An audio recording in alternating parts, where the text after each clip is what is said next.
Welcome again to the Franciscan Hermitage here in Indianapolis, Indiana, as we celebrate Laetare Sunday. You know, that word Laetare means rejoice, not just because we're halfway through Lent, but because the way the Lord works through all of us. I want to put my attention on the second reading, where Paul is talking to the Christians and saying, you know, you have been so blessed. You have picked up the message and you are leading the life that Jesus wanted you to live.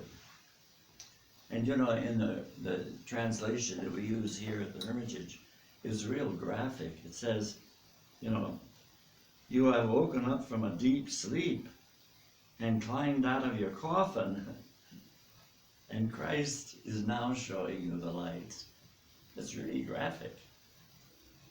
Well, you know, my dear friends, God is leading us by the light, if you want to use that image, all the time. And I was thinking as I was preparing for this homily, we had a volunteer here many years ago, Francine Kiefer. She was a wonderful, wonderful lady. Well, when she came to us, she was not attached to any religion at all. But as she was getting up in years, she was getting interested in organized religion.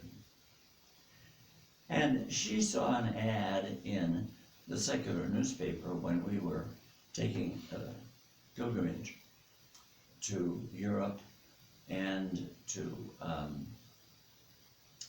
Assisi and the Holy Land. And she saw so many Franciscan friars, both in Assisi and in the Holy Land. And she had some wonderful spiritual experiences. Now, she wasn't Catholic, but she was very impressed with the experiences that she had, and when she came back to Indianapolis, she went to the local pastor and started to take instructions. And the following year, when we redid that trip to Assisi and the Holy Land, she joined us again. And when we got to the Jordan River, she showed me a letter that she had gotten from her pastor saying that she could be baptized in the Jordan River. And so we actually walked into the river and I baptized her. And she became very active in her church.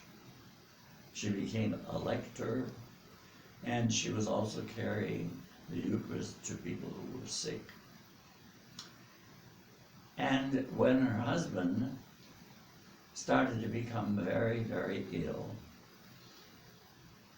he was so moved by the transformation that had taken place in Francine's life that he started to ask questions about the Catholic religion and joined the Catholic Church before he died. Now, the point I want to make is this. An ad in the newspaper, in this case, is God light. And Francine knew it, and she followed it, and she became a transformed person. But then she became the light for her husband, and he had a transformative life experience. But you know, my dear friends, I just want to add this. We are helping one another to live our lives the way Jesus wants us to live. But as you know in the gospel, Jesus was doing what he knew the Father wanted him to do. And the people who are in authority were doing everything they could to stop him. I want to warn you, when you become a holy person and you start living your life following the light, there will be people around you who are going to make it difficult.